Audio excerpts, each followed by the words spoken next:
Hi everyone, thanks for tuning in to this episode of Zada. I am Naska Zada, your host. This is a show for people who want the truth and desire to learn more about the Middle East. Here on Zada, we talk to experts as well as voices of ordinary people affected by the culture, religion, political conflicts of the region. On Zada, we want you to share your thoughts and ideologies so we can engage in an honest, civilized discussion. We hope to educate and give a voice to those who want to make a difference. I strongly urge you to reach out via social media. You can find us on Facebook and Twitter. Today's guest is Deputy Director of Asia Program at Wilson Center in Washington, D.C., also a writer for foreign policy, author, and expert of India-Pakistan Afghanistan terrorism relationship. Michael Kugelman, welcome. Great to be here with you. It's my pleasure. Thank you so much for joining us. You cover India, Pakistan a lot, and their relationship always not very good. They have this tense relationship that there's Kashmir is involved and there's other problems involved. Do you want to talk about Kartarpur agreement and also what's going on, and is it helping the relationship of India-Pakistan? Sure. Well, you're right that the India-Pakistan relationship is a very complicated and very fraught relationship. These are two countries that have fought 3 wars against each other over the years. And really, the relationship has been stalemated for the last decade. It's been quite some time. There have been some periods where there have been some agreements on so-called low-hanging fruit like trade and things like that, but things have basically been stalemated. And what you're referring to here, this Kartarpur corridor, is essentially an agreement completed in recent days in which both Pakistan and India agreed to build a new corridor, a new border crossing that will allow Sikh pilgrims in both India and Pakistan to cross over to the other side to worship in temples across the border. So it's really a humanitarian gesture at the end of the day. So I see it as a confidence-building measure. It brought some goodwill to a relationship that really needs it. But at the end of the day, this new corridor, it's a confidence-building measure. It's not the first step to a peace process. They still are, and the relationship is still in really bad shape. As you mentioned, it's in bad shape. Do you think majority of it because of they don't agree on terrorism, how to deal with terrorists and terrorism in the region? And tell us about that. Well, it's really 2 issues that really keep the tensions high in this relationship. One is indeed terrorism. India has long accused Pakistan of providing space, safe haven support, all types of support to terrorist organizations that stage attacks in India, including Lashkar-e-Taiba, a terrorist group in Pakistan that is widely believed to have been responsible for carrying out the horrific terrorist attacks in Mumbai in 2008, which in fact marked their 10-year anniversary the same week that this Kartarpur corridor was opened. And India essentially claims that Pakistan doesn't do anything to deal with those terrorists on Pakistani soil that threaten India. The other issue that explains why this relationship is so troubled is Kashmir. I'm sure you're familiar with this region, very strategic region, but it's a disputed region that is essentially split in half, that India administers half of it, Pakistan administers the other half of it, and both sides claim it in entirety. And they've never been able to agree what to do about it. And I think until this issue is resolved, it's hard to imagine that this relationship could really go forward. But I don't see any reason to think that it's going to be resolved just because there's not a good enough goodwill, there's not enough trust, and each side is so stubborn and not uncompromising in its respective positions toward it. We're going to bring in Afghanistan too, because it's not just India accusing Pakistan of not doing enough when it comes to terrorism. Afghanistan accusing. Do you think Pakistan is not doing enough to deal with terrorism effectively? Yeah, it's a complicated thing. I mean, you're right. There's a lot of blame games here. India blames Pakistan for not doing enough about terrorism. Afghanistan blames Pakistan for not doing enough. Pakistan blames India. Everyone blames everyone else, and nothing really moves forward.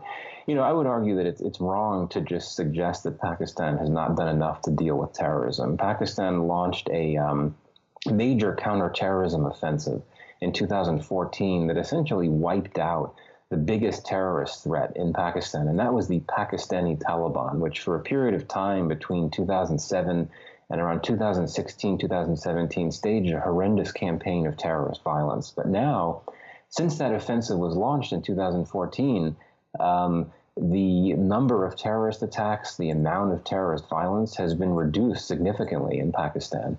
Now, the problem is that for Pakistan, they can say, well, look, we've dealt with this huge terrorist threat. We don't have terrorist attacks in our country anymore, not like we used to. But the problem is that for India, it's other terrorist groups that Pakistan does not deal with, that like Lashkar-e-Taiba, that are of concern. And for the United States, the big terrorist group of concern in Pakistan is the Haqqani network and the broader Afghan Taliban, which of course is a big concern for the United States. And those are also big concerns for the Afghans, the Afghan government. So there's all these disconnects here, different targets, different priorities. And I think it's one reason why you have so much dissension and so many tensions in political relations between all the countries in this region. And Michael, I want you to talk about how you travel to the region a lot. You're familiar with the culture and you study that and you write about it. How, when you go to the region, Afghanistan, Pakistan, and India, certain terrorist groups, not necessarily terrorist groups when it comes to certain countries, like you said, priorities for Pakistan might not be that particular terrorist groups. We can compare it to Hezbollah. In certain countries, it's not. It's political party. It's not a terrorist group. Is that the same situation when it comes to Pakistan and Afghanistan terrorist groups? Well, you make a good point, and I don't like to overgeneralize and overstate with analogies. I mean, generally speaking, I would not put Hezbollah and Hamas in the same category as, say, Lashkar-e-Taiba. ISIS Or, right, exactly, because, I think that Hamas and Hezbollah are groups that are willing to participate within the state. They're willing to participate in politics.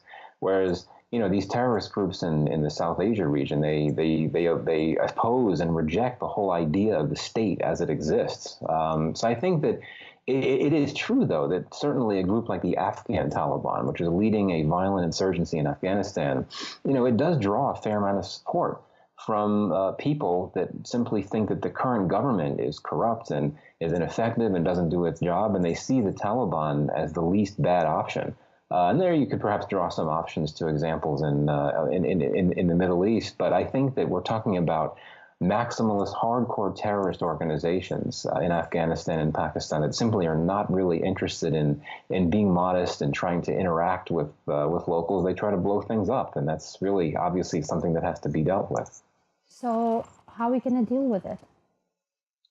And I know that's the question you always love to ask, right? We talk about these problems. I would find solutions. We both looking for solutions, and you are on it. I know that.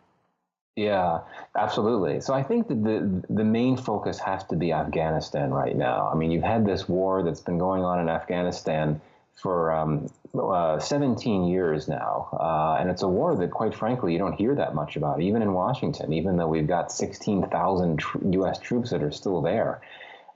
We need to have a peace process to end the war. The U.S. and its NATO allies have tried for years to achieve a military victory. It hasn't worked. There were a high watermark of the U.S. troops surge. There were more than 100,000 troops in Afghanistan. That did not end the war. So you certainly can't win the war when you only have 16,000 troops there. So I think there's a fair amount of recognition here in Washington and elsewhere, including in Kabul and Islamabad, for that matter, that the only way to end this horrific war in Afghanistan is to try to figure out a way to bring the Taliban to the peace table. Now, the problem is the Taliban is on the offensive. It has a lot of momentum. It controls a lot of territory. It's going to be very hard to figure out how to bring the Taliban to the peace table. But that's the challenge ahead.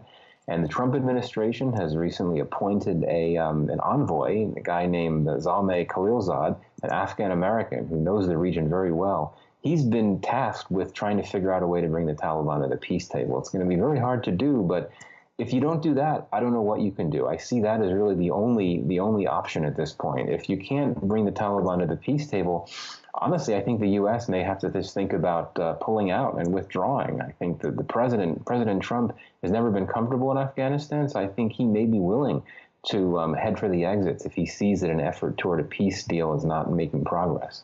How the exit would look like if we exit Afghanistan completely? Well, there's no way of making an exit that would look good. I think that Trump would have to figure out a way to pitch it in a way that it would make it look like it's anything that it doesn't look like a surrender. But I think that's exactly what it would be. Obviously, it's a lot easier to justify a withdrawal when you have a peace deal. But I think that what you would do if the U.S. does withdraw, the U.S. government would say, well, look, we've been having our Americans in harm's way for too long. We need to focus more on America, in line with the whole America First idea. We need to spend all the money that we would have spent in Afghanistan on economic affairs in the United States, and we just need to move forward. But it would be a risky move because there's certainly concern that if the U.S. pulls out of Afghanistan militarily, that Afghanistan could descend into chaos and experience some type of civil war, and that certainly would not be a good thing at all. Now, we're going to move away from that kind of politics a bit. We go to Malala Yousafzai. You wrote a beautiful article, I think it was on foreign policy last year. You talked about how Malala Yousafzai is not popular in her own country while she's very famous and doing a great job around the globe. Tell us about that story, right? Yeah, I mean, it seems sort of unbelievable to a casual observer to know that you have this young woman that was shot in the head by the Taliban some years ago on a school bus and almost died, but she was brought into England for medical care. It would seem unbelievable that so many Pakistanis would hate this young girl that had been shot in the head by the Taliban. So why is that? There's several factors. I think that the main one is that many Pakistanis are conspiratorial. They tend to be suspicious of the West, and I think that they see this girl, who had this horrific tragedy in Pakistan. They see how she was brought out of Pakistan into England, and she's lived there for many years. She's now become very prominent. She's gotten all these awards.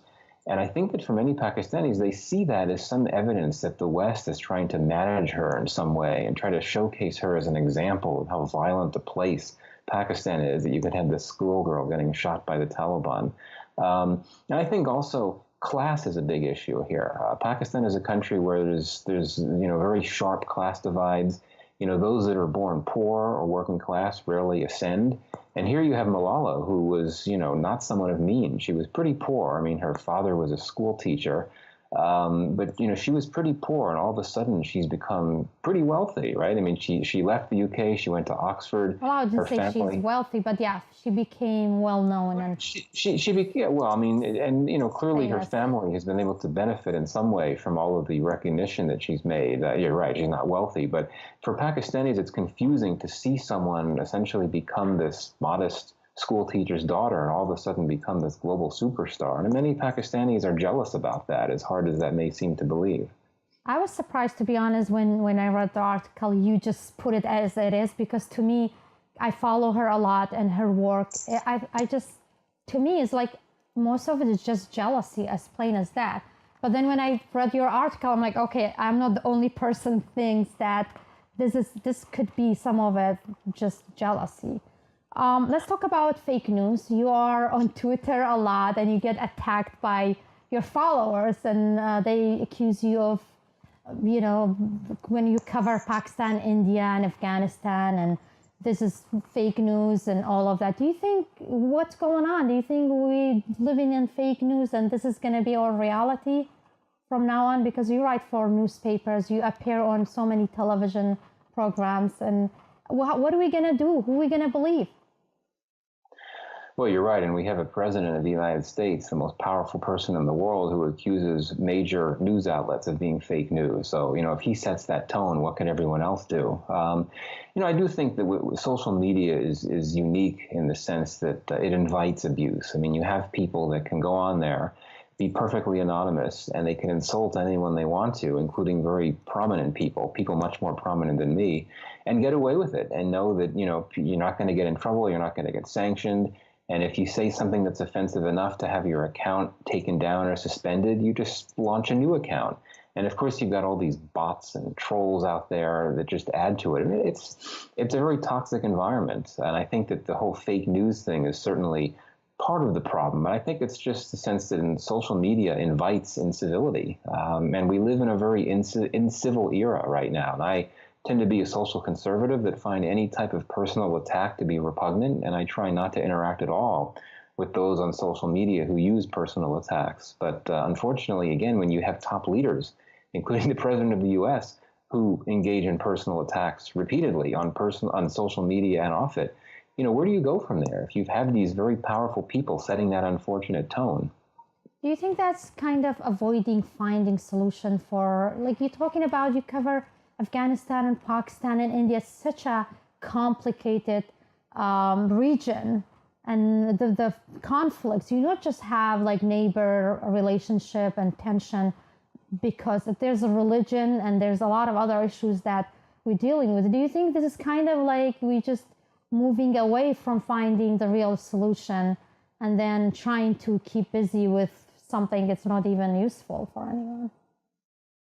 Well, I think you're absolutely right, Nazca. I mean, there's just so much noise out there and so many distractions and just such nasty stuff being done and being said that it really is difficult to have the space and the attention and the patience to just try to sit down and work out problems. And you think about how in the past you've had some really impressive statesmen, and not just statesmen, statespeople, really impressive women and men who have served as great diplomats and have mediated peace and launched peace accords, things like that. Some of the world's worst conflicts have been resolved. You look at the Balkans, you look at, well, I guess in some cases you could look at the Middle East, but not really.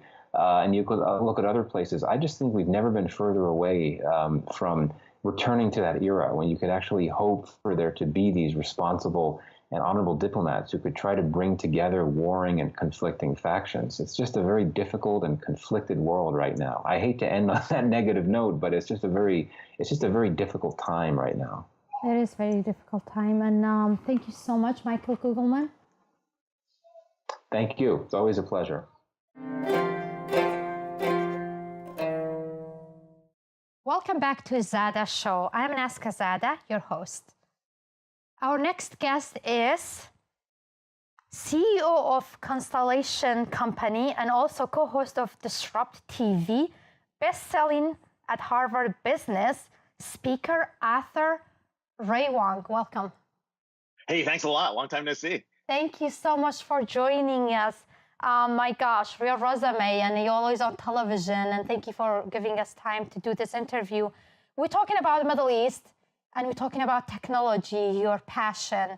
I want to start with latest trends, especially tech trends in the Middle East. There are a lot of trends that are out there, and what's really exciting is the fact that we've moved beyond the standard cloud and mobile and social. I think the Middle East is actually enjoying a renaissance, and this has been powered by the fact that the basic infrastructure, the investment, the realization that we are moving away from an energy economy and away from a services economy, but also to building tech economies. And so what this means is we've seen companies come in and build data centers. We've seen the rise of IoT and smart buildings play a big role. There's a lot of work in drone technology that's going on and being deployed in the Middle East, as well as what's happening in the world of AI and, of course, blockchain as we look at how financial systems are being recreated. But each of these technologies, there seems to be a lot of backing. There's a lot of startups. I think one of the interesting things people don't realize is that in the Middle East, there's like something like 16 to 17 major startups crossing past 100 million in valuation, from shopping to what's happening in smart cities to what's happening on the internet. But there's lots of opportunities that are happening in the MENA region. Yes. And it's interesting you mentioned shopping. They love shopping in the Middle East. I've been there many, many times for business trips. And also Amazon last year emerged with their major online shopping, Al-Souk. And then they have that going on, and they're trying to make Middle East shopping experience online shopping, because it's right now it's only in Qatar, UAE, and Gulf countries, but eventually they want to take it to. I just read watching Iraqi television, and they were talking about how they want to bring online shopping to a country like Iraq, which been torn, with war and civil war, but it seems like it's like technologies even going to war zones, and they want to be part of this exciting experience. It is. And the GCC regions have been a little bit more advanced because of the mobile networks. We're seeing a lot of investment in 5G, which is going to make, which is the next standard of wireless networks that allows for different levels of services. And speaking of Iraq, I mean, Nagnet is one of the top online networking and platforms that are going on. It's one of the big startups there. And so across the region, we're seeing different things. Like Qatar has like IB Tech, which is an urban point, which is really an education technology. If you go further to areas like Jordan has a ton of startups, right? Anything in fintech to education. You see Madfoot, Luminous. These are big tech companies. Egypt has a lot of stuff in the money side, in the education and networking and internet and even solar. If you look at Karm Solar, Vizita, Fari, these are all some major techs that are going on. And Palestine has some really cool stuff. You get stuff in Real Crow for information technology. We see media entertainment that's going on as well. When we talk about SOO, and then of course, we see YamSafer as well for retail. So there's lots of stuff happening. It's a very exciting region for tech. And I think a lot of folks are also seeing the power of the PE firms, VCs raising multi-billion-dollar funds to actually invest in those startups in the region. So lots of stuff going on. Yes, Ray, I was surprised to see, like you mentioned Jordan and Egypt. I was not surprised to see UAE, Qatar, Saudi Arabia. They've always been advanced in technology and new ideas and developing the countries because there's never been a war in those countries, a physical war. Were you surprised to see Jordan and Egypt? Because we don't see that, but a lot of even entrepreneurs starting in those countries, especially when it comes to IT and technology. I was, when I did a little bit of the research about 2 years back, trying to understand what the landscape looked like in the MENA region. And I was surprised that Egypt and Jordan had a lot. Most people, you're right, they think about, of course, Israel. They think about what's happening in Qatar, Saudi Arabia, and of course, UAE has always been one of those leaders. But we also, it was neat to see that other startups are happening around the world. And I think within the region and beyond the GCC, there's lots of things that are bringing people together. And that's really the excitement. I mean, this was the intent of the internet, was to bring communities together, was to open up opportunities and promote different opportunities so that people can actually, really get to their, get to their dreams, create a startup, connect with people, improve marketplaces, improve health, improve education. That was the whole point of the future of the internet. Mm-hmm. And that takes us to a question like Middle East, as you know, from the news, going through a lot of war. You talking about Syria, still civil war going on, and international war going on there, if we say, and also Iraq trying to rebuild after all those civil wars and ISIS. They try to rebuild the country. You have also Egypt trying to do that, and many like Libya, and then you have, like you said, Palestine always, and Israel-Palestine having conflict, and there's always. Do you think, in your opinion, that technology and high tech can help rebuild a country like Syria? How can it be useful? Technology is always a double-edged sword, right? It can be used for good, it can be used for bad, right? We see the information campaigns that are being used to stir up tensions and get people upset at each other. It even happens in Western countries like the US. But when we think about the good, though, there's a lot that can be done, right? How do we coordinate aid? How do we coordinate rebuilding, right? In a lot of these areas, to be able to provide telemedicine and healthcare in remote ways, right? Getting a mobile network up might be the first step, right? Being able to provide power would be the next step, right? Being able to make sure that people can then connect and access resources and services from global NGOs, right? Being able to just do a quick health check. Right. And then, of course, I mean, the piece that's really important is making sure that a generation that has not had a chance for education or has been disrupted by education has an opportunity to learn, trying to reskill, retrain folks, make them ready, give them opportunities. And then, of course, right, I mean, there's a lot of logistics and coordination that's still going to be required in these war-torn regions. How do we coordinate aid? How do we coordinate buildup?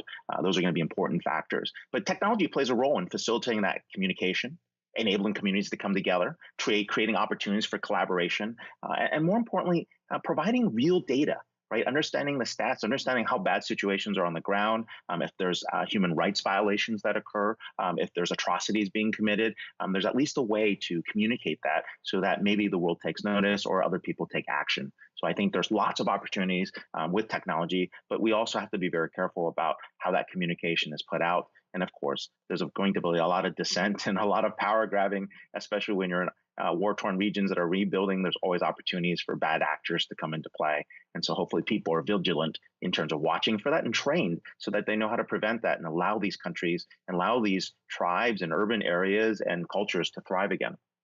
Yes, Ray, you talked about you're an entrepreneur. You started your amazing company and you're CEO of that company. I was reading on how young people in the Middle East, especially Jordan, Egypt, and I think it was Israel, Palestine, they start their own companies, and especially females, because I'm interested in that too, to see often we see in the mainstream media that Middle Eastern women, they don't have so much power compared to men, and there's so much talk about that. But I saw that technology, actually, when it comes to Middle East, women in Middle East, it's a lot easier to start their own company if it's online, if it's IT, if it's related to these new technologies, or as if developing an app, compared to like 5 years ago, for example, in the region. So it's very good news. I think it's amazing to see that in a region always in the news because of bad news. There's something wrong. Something went wrong. It's about, but still, it's very unfortunate because the mainstream media doesn't talk about that, doesn't focus on that a lot. No, it's a great point. I think the mainstream media, the problem is the way media is funded today. We are funding it based on trying to get people excited about something to click or to get active. But I think there is a lot of wonderful things. The beauty of startups and technology is, entrepreneurs and women entrepreneurs do not have to go through the traditional means of getting approval. They're not subject to regulations that are oppressive. They are able to actually freely go out and solicit from a wider pool and different sets of networks. And it disrupts the existing networks, right, of how business and commerce are done in countries. We've seen that in almost every scenario, not just in the Middle East, but around the world. Right. This empowers people. And so the best idea wins, capital flows closer to the best idea.